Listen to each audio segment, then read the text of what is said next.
So here's exactly how I quantify my aerobic fitness for Hyrox, and it's probably a test that you're not doing in your training. It's called the MAF test, MAF Max Aerobic Function. So what this test does is it measures how much faster you're getting at a certain heart rate level over time. So what you're going to want to do is find a zone 2 effort for you and then run for about 4K to 8K and just measure your time. That's all it is. It's a test for how much faster you're getting at a certain level of work. Now, traditionally, the MAF test is going to be a formula that is 180 minus your age.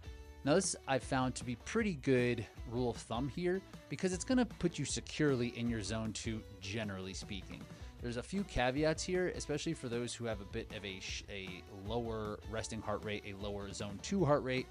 Potentially, that won't necessarily be zone 2 for you with this formula. I found that in my personal experience that 180 minus my age for where I know my heart rate zones to be is a little bit too fast for me to consider it completely aerobic, and it kind of puts me on the line of being anaerobic if it goes a little bit longer over the course of time. So 180 minus your age is fair. If you do know your heart rate zones, then you can just pick something that is kind of like in the middle. So for me, I picked 130 because I know my max heart rate isn't much higher than like 170. So again, that like 180 minus my age is like 140 mid. For me, that ends up being like zone 3, moving closer to zone 4. So I picked 130 just so that I knew I was going to be in zone 2.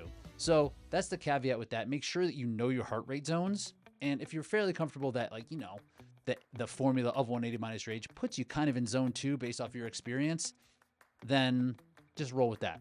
So what you're going to need for this test is a reliable heart rate monitor, a flat surface and predictable surface for you to run on, like a track or a treadmill, and a certain amount of time. That's it. So I have recently tested this out. Let's take a look at my metrics and show you exactly what I look for once this test is completed. So here we are in the Coros training hub. I use the Coros Apex Pro 2 with the Coros heart rate monitor. I found it to be extremely reliable. The heart rate monitor piece in particular, it's very consistent and it's not really in the way of anything. So I would highly recommend that heart rate monitor for most training, and it's armband, so it's great, especially for Hyrox, so it's not getting all up in the way of everything. So I recommend getting a nice good warm up here. I would say 15 to 20 minutes, easy zone 2 aerobic stuff is the place to go. And then you're going to want to find, again, a place where you are going to have an uninterrupted amount of time to run. So I like a track. If there is a path that is like pretty much completely flat, not something that even goes up a slight grade, or a treadmill. That's why I picked a treadmill. For me, it was like a windy day. So I wanted to make sure that this would be predictable, and the same treadmill is probably the best bet. So I use a motorized treadmill at the local gym just to make sure that it is going to be repeatable, because that's important. So here are the miles here. I picked about a 5-mile test to do. Again, anywhere between 4 and 8K, even like 10K maybe, is appropriate for this. And you're going to be able to see where the heart rate starts to drift as you are progressing through this run. So it actually took me a bit of time to get up to the heart rate where I wanted it to be. And again, you're going to see my heart rate, it does run low. That is just a genetic thing. Maybe has something to do with some training, but it's mostly just genetic. So I did this first mile. I thought I at a pace where I thought I would be, but it was just too low. So I had to really kind of crank things up to get myself to that heart rate where it needs to be, which would be good for the next couple of tests for me to be at. So it ended up being right around 6:05, 6:10, 6:15, and 6:23 after a 6:45 here. So really, for me, this test, I'm going to count as a 4-mile test, even though it was 5 miles total.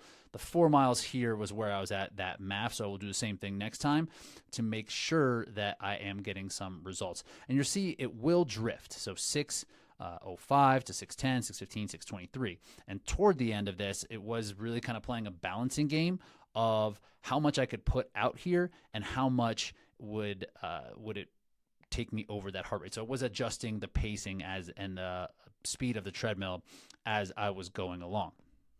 So if we take a look over at the heart rate zones, you can see all in that aerobic endurance zone. So this is the zone where we want to be for the most part. So it'd be right around zone 2. That is what this is measuring.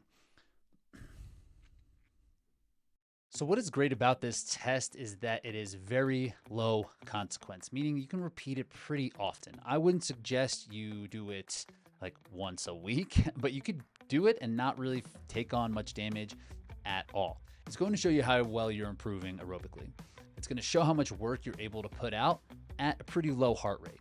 So you can put in a block of training and you could adjust things like the amount of time on your feet, the amount of time you're spending on machines, the amount of time that you are doing longer, faster stuff, shorter, faster stuff, and seeing what really helps your aerobic system respond well.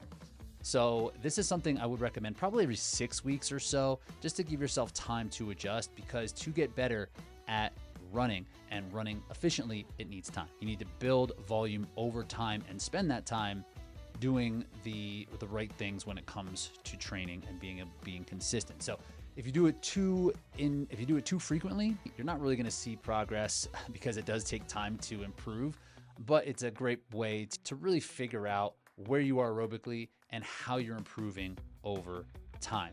So I highly suggest you try this test and put it in your training every 4 to 6 weeks and see how that progresses. So this is exactly what I do to see how I'm improving aerobically with my training. I suggest you do this as well, because it is just a great way to see where you're starting and seeing how your training is paying off over time. Drop some questions down in the comments below. Make sure you subscribe so you get all the latest videos directly to your feed, and I'll talk to you soon.